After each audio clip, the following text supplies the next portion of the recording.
Have you ever stopped to think about what would happen if, all of a sudden, everything you know and believe in collapsed? Imagine fighting with all your strength, knowing that your life and the lives of your friends depend on your efforts, and suddenly the ground slips away from under your feet. This was the nightmare experienced by Roman soldiers after the Battle of Carrhae. In 53 BC, in the scorching desert of Mesopotamia, one of the greatest military tragedies in the history of Rome took place.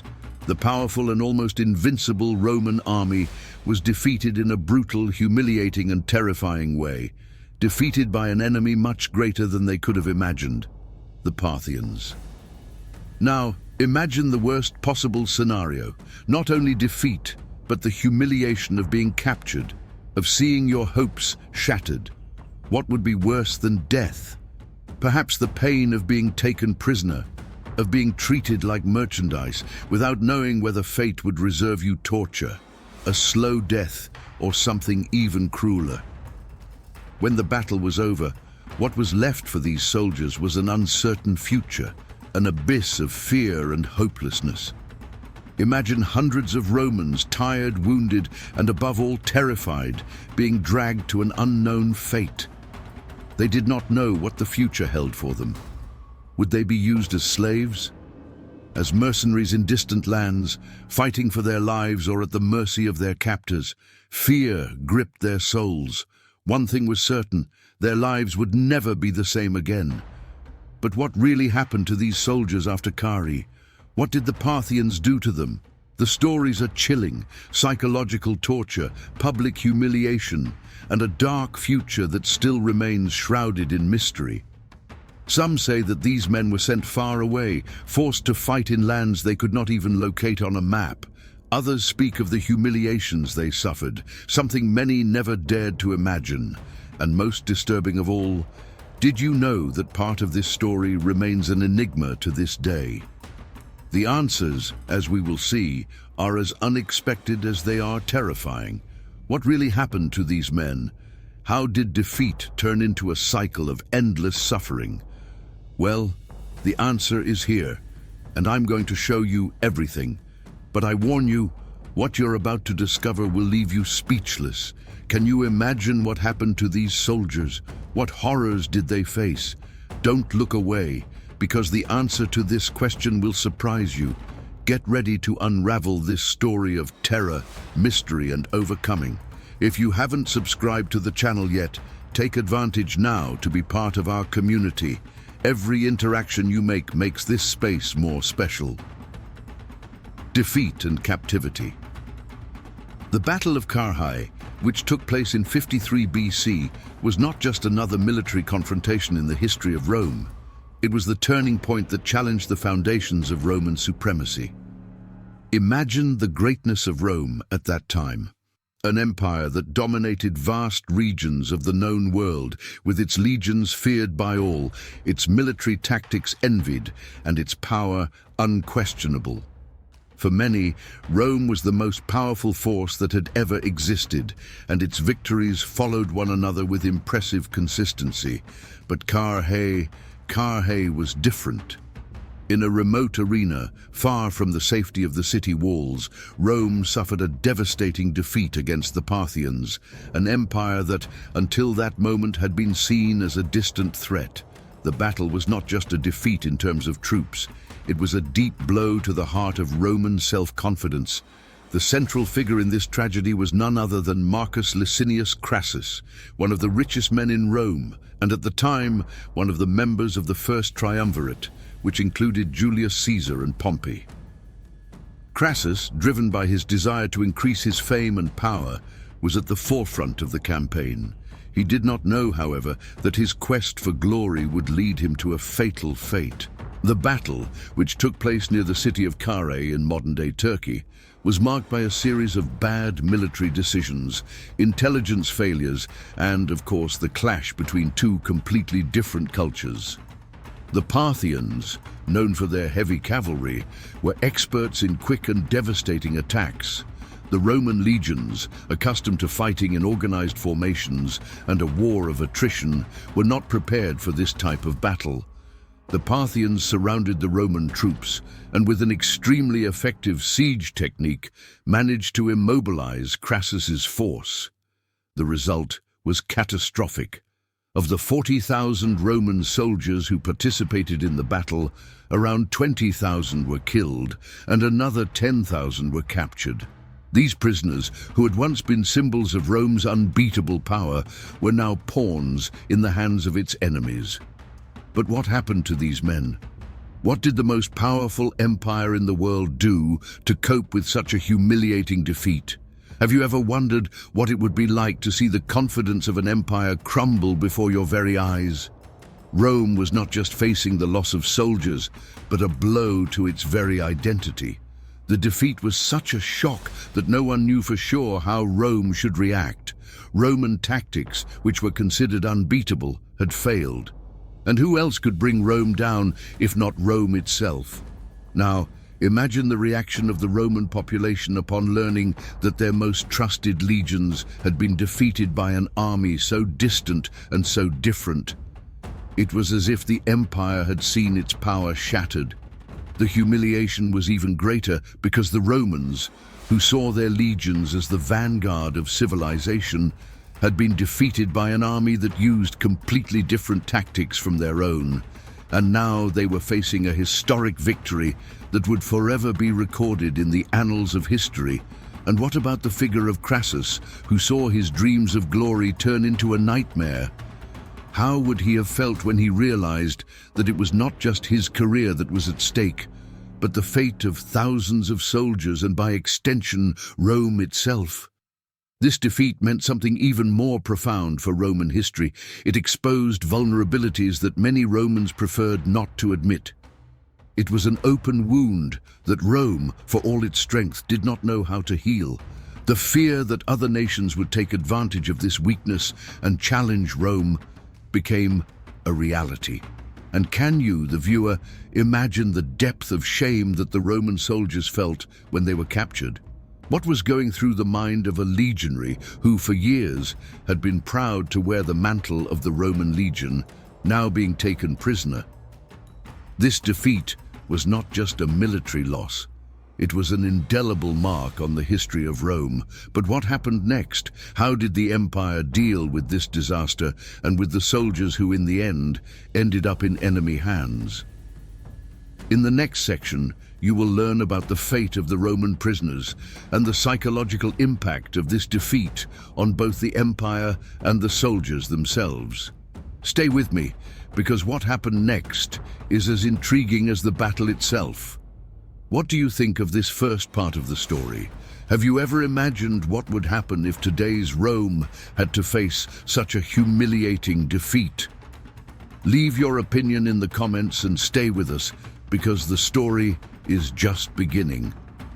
Brutal treatment and humiliation. After the devastating defeat at the Battle of Carrhae, the fate of the captured Roman soldiers was marked by a series of humiliations and brutal treatments, which not only physically disfigured the prisoners, but also attacked their spirit and honor.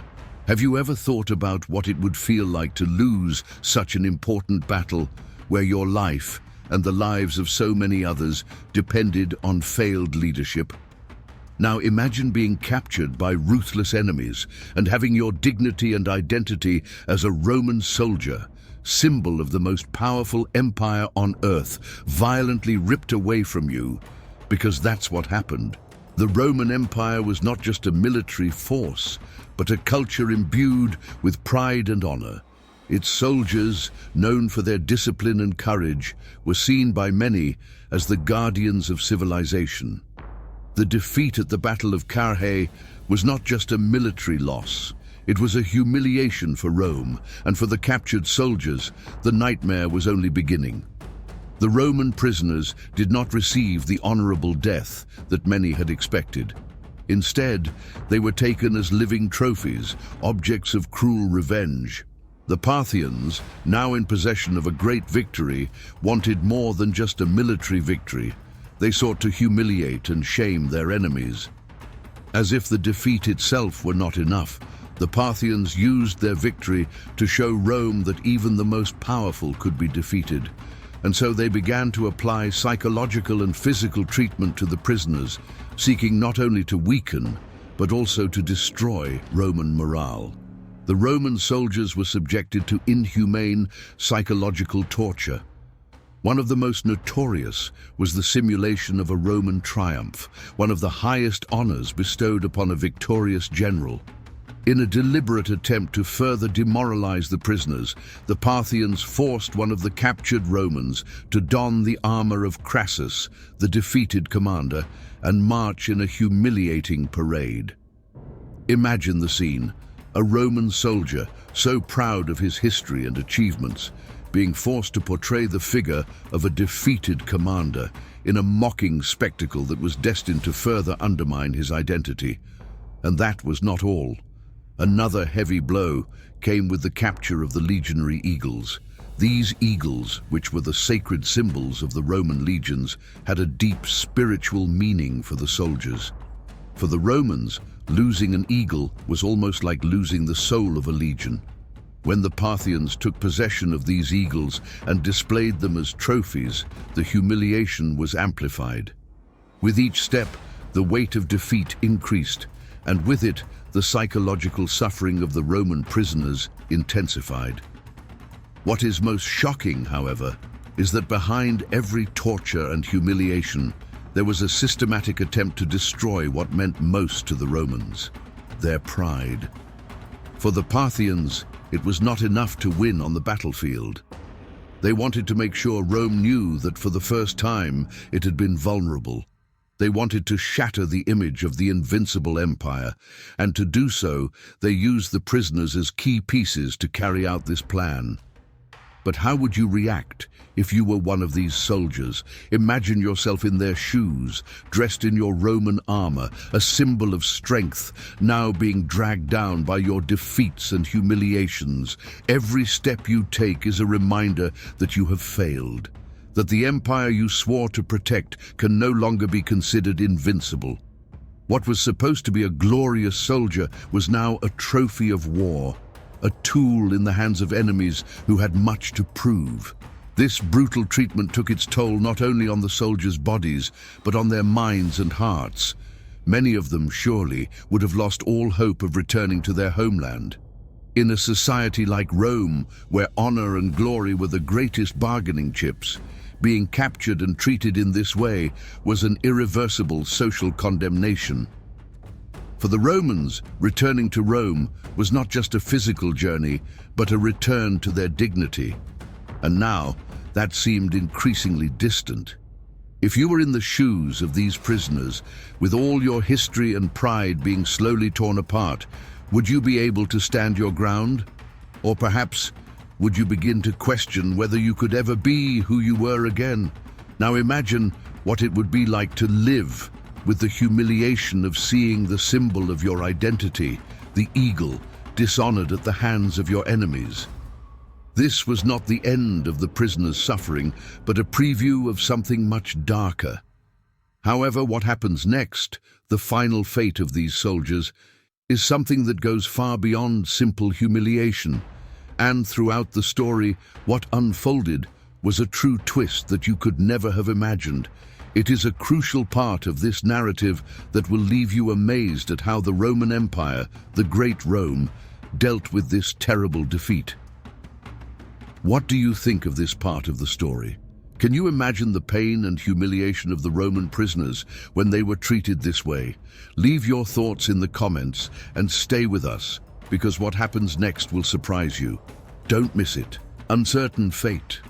After the humiliation and psychological torture that the Roman prisoners suffered at the hands of the Parthians, many would have thought that the worst was over.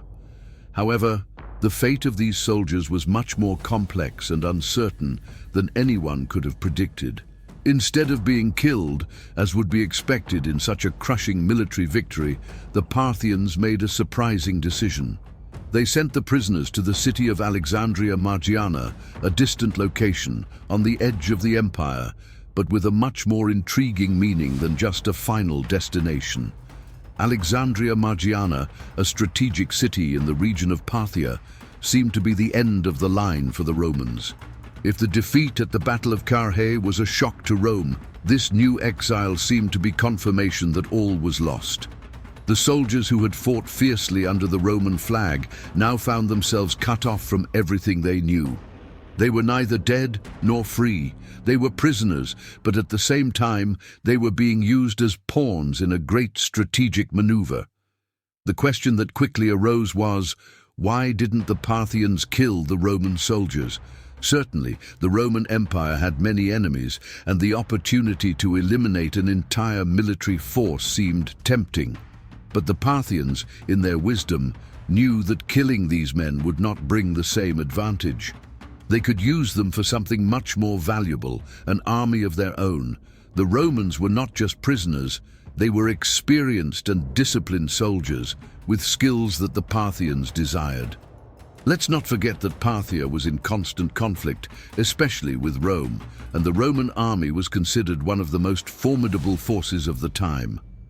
Rather than simply destroy Rome's fighting potential, the Parthians decided to subject these soldiers to a new reality, transforming them into mercenaries, now fighting alongside those they had once called their enemies.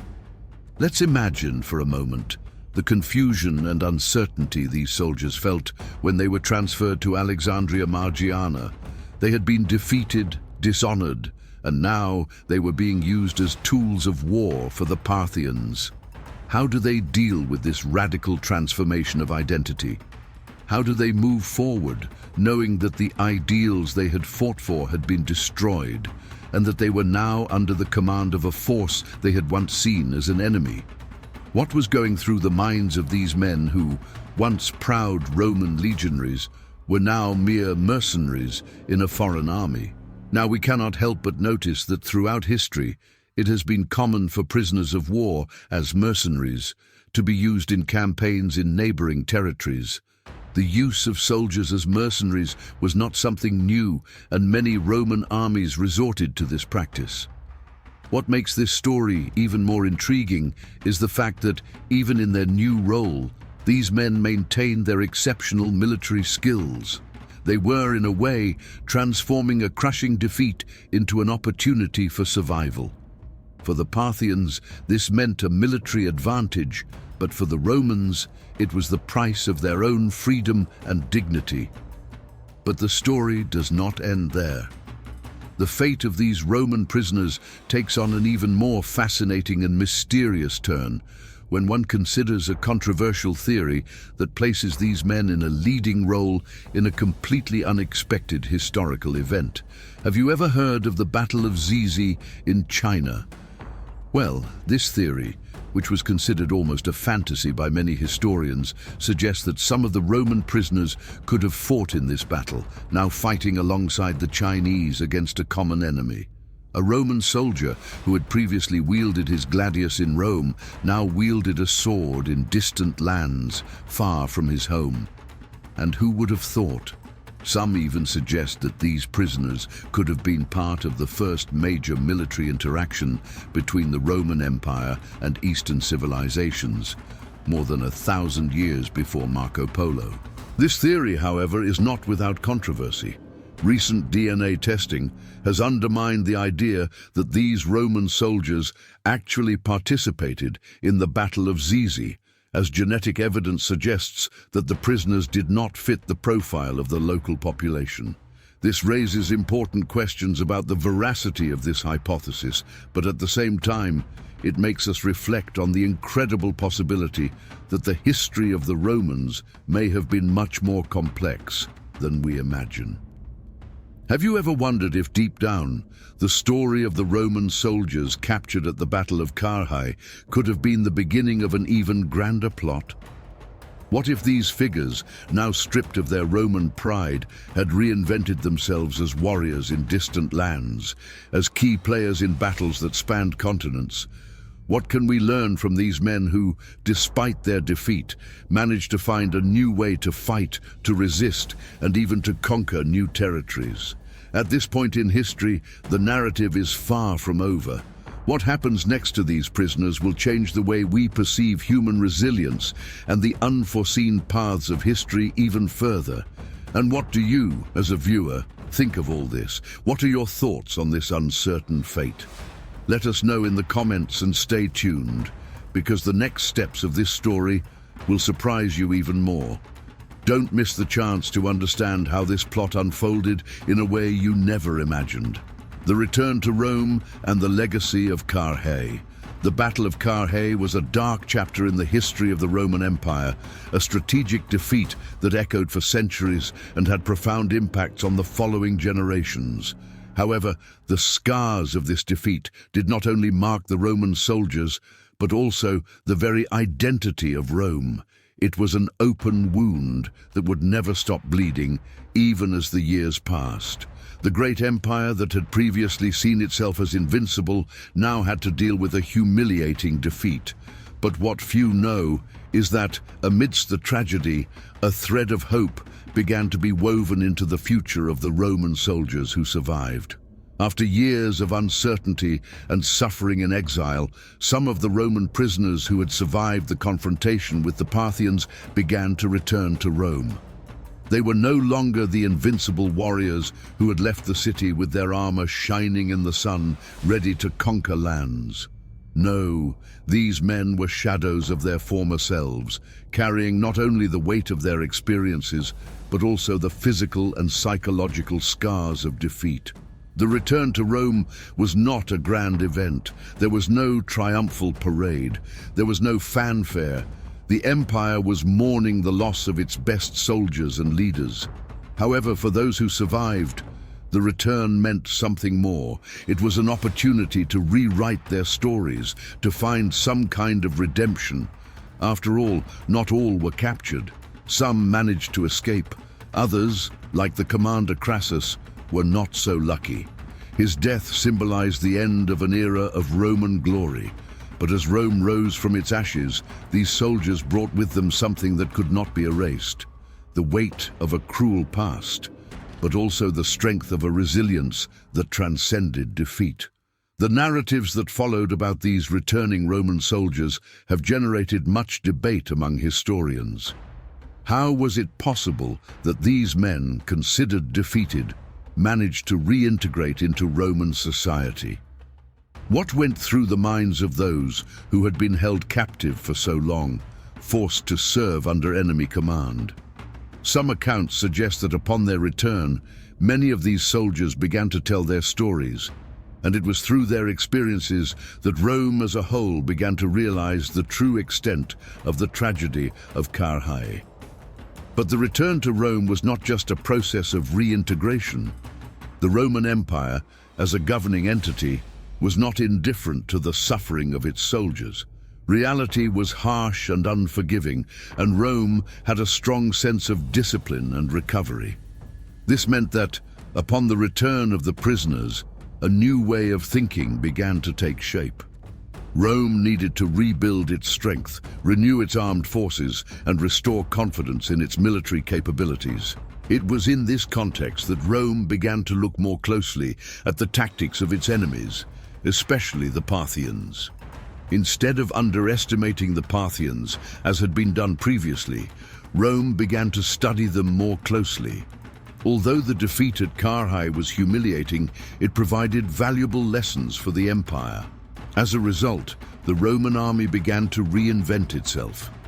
This did not mean that Rome would lose its identity, but rather that the city and its armed forces became more adaptable and, in a sense, more humble. In addition, the memory of the defeat at Carrhae and the suffering of the Roman soldiers also left an indelible mark on Roman culture.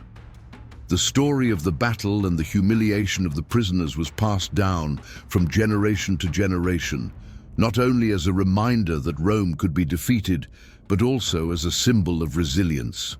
These soldiers, although often seen as victims of a lost battle, became symbols of courage in times of adversity. Now, as Rome rebuilt itself, the struggle was no longer just on the borders, but in the streets and squares of the city.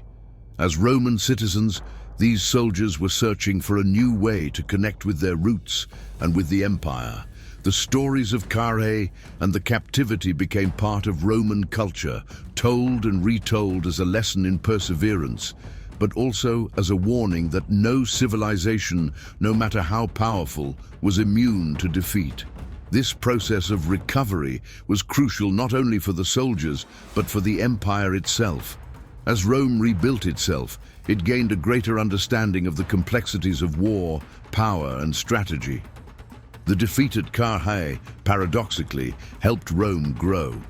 By looking at the mistakes of the past, the city became stronger, more strategic, and more resilient. At the end of this cycle of rebirth and learning, the Romans, and especially the soldiers who returned from Carrhae, understood that however painful defeat was, it also brought with it the power of adaptation and evolution. And so the Roman Empire, like a phoenix rising from the ashes, advanced into a new era of conquest, but always carrying the lesson that power is not invincible and that even great civilizations can fall. What was left for the soldiers of Carrhae? Perhaps a vital lesson. True triumph lies not only in victories, but in the ability to learn from defeats and transform those lessons into renewed strength. The Romans who returned and those who listened to them knew this. And Rome, with its unbreakable structure, knew that part of its brilliant future depended on understanding its past. It is this understanding, this knowledge, that forged the future of the Roman Empire and ensured its longevity. And you, who have followed this far, can reflect.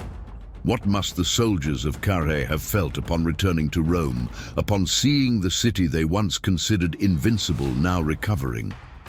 What do you think a defeat of this magnitude could teach an entire nation?